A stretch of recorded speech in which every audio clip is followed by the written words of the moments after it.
شب جمعہ، آج بھی شب جمعہ، ہر شب جمعہ جب مصلی پہ کھڑے ہوگے حسین کو سلام کرو گے، السلام علیکہ یا وارث آدم صفوت اللہ، اور سلام کرتے کرتے کہہ بھی دو گے اشہد انک قد اقمت الصلاۃ وآتیت الزکاۃ وامرت بالمعروف ونہیت عن المنکر۔ مولا آج 1400 سال بعد بھی ہمیں آپ کا مقصد یاد ہے، اور ہم گواہی دیتے ہیں کہ آپ نے کربلا میں ساری قربانیاں اسی کے لیے دی۔ حسین کا جہاد، حسین کا مقصد یہ ہر وقت یاد رہے، کبھی نہ بھولنے پائے۔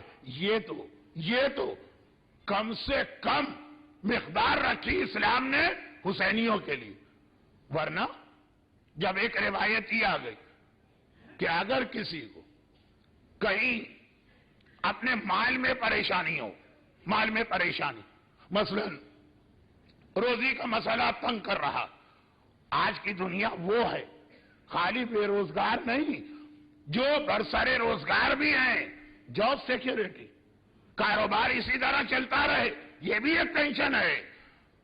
اگر کسی کو جان کا خطرہ ہو، اگر کسی کو اولاد کی زندگی خطرے میں لگے، روزانہ گھر میں زیارت وارثہ پڑھے۔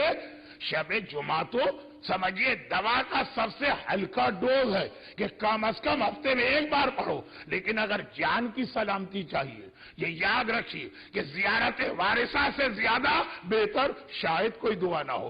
اولاد کی سلامتی چاہیے، یاد رکھیے زیارت وارثہ سے بہتر شاید کوئی دعا نہ ہو۔ مال میں برکت چاہیے، شاید زیارت وارثہ سے بہتر کوئی دعا نہ ہو۔